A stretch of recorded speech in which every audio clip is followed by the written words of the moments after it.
Hi అండి. ఈరోజు వీడియోలో హ్యాండ్ స్టిచ్చింగ్ టిప్స్తో సహా షేర్ చేస్తున్నాను. వీడియోని ఎక్కడ స్కిప్ చేయకుండా చూసారంటే మీకు కూడా ఈ టిప్స్ అనేవి తెలుస్తాయి.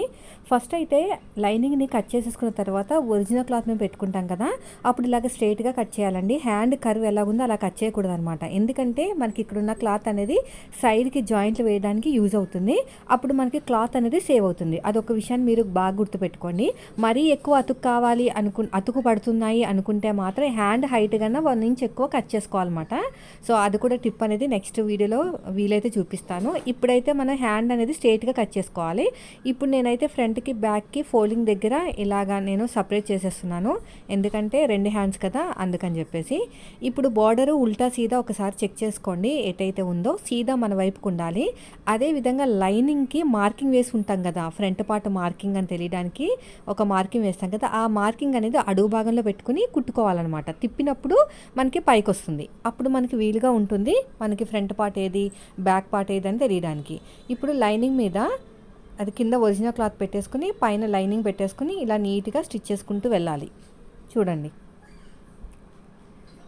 తర్వాత వచ్చేసి ఇలా ఓపెన్ చేసేసుకుని లైనింగ్ మీదే పడేటట్టు స్టిచ్ వేసుకోండి.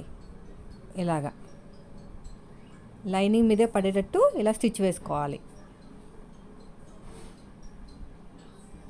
మళ్ళీ ఫోల్డింగ్ చేసేసుకుని ఇలా నీట్గా కార్నర్ నుంచి ఇంకో స్టిచ్ వేసేసుకోండి.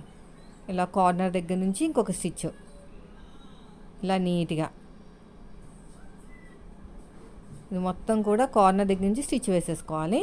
ఆ తర్వాత కొంచెము క్లాత్ అనేది పల్చగా ఉంది కాబట్టి అడుగు భాగంలో ఉన్న లైనింగ్ క్లాత్ నాకు కనిపిస్తుంది. దాని ప్రకారమే నేను లైనింగ్ అనేది జాయిన్ చేసుకుంటున్నాను.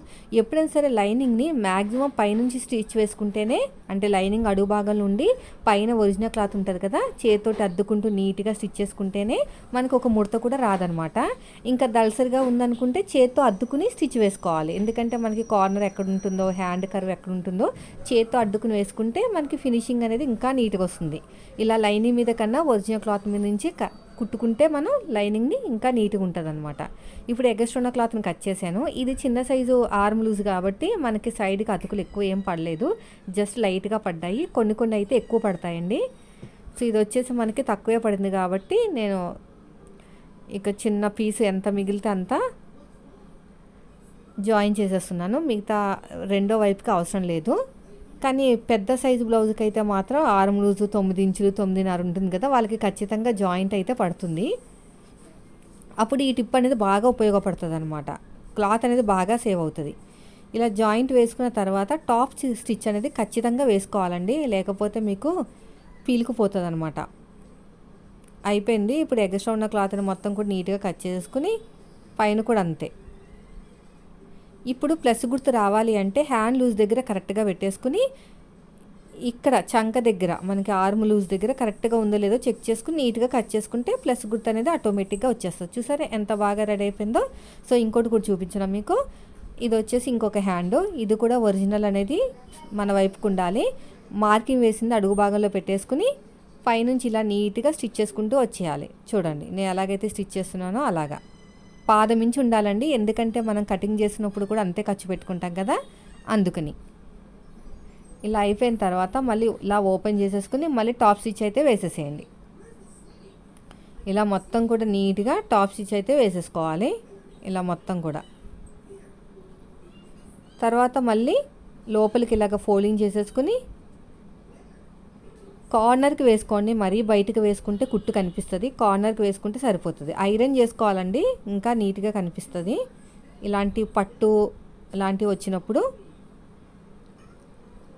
ఇప్పుడు మొత్తం కూడా లైనింగ్ నేనైతే ఇలాగ ఒరిజినల్ క్లాత్ మీద నుంచి జాయిన్ చేస్తున్నాను. నాకు కనిపిస్తుంది కొంచెం. ఇలా చేయటం వల్ల ఫినిషింగ్ నీట్గా ఉంటుంది అన్నమాట.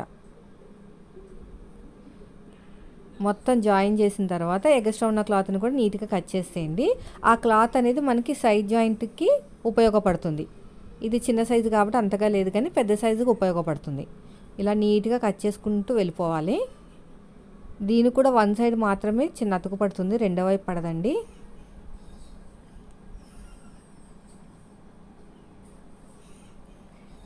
ఇప్పుడు వచ్చేసి దీన్ని కూడా అతుకు వేసేద్దాం లైట్గా. స్టార్టింగ్లో చిన్న ఫోల్డింగ్ లోపలికి చేసేసుకోండి. రఫ్ ఇచ్చేసుకుని స్ట్రైట్గా స్టిచ్ చేసుకుంటూ వెళ్ళిపోండి. ఆ తర్వాత ఇలా ఓపెన్ చేసేసుకుని మళ్ళీ టాప్ స్టిచ్ వేసేసేయండి ఇలాగా. ఇప్పుడు ఎగస్ట్రా ఉన్న క్లాత్ని మొత్తం కూడా నీట్గా కట్ చేసేయండి.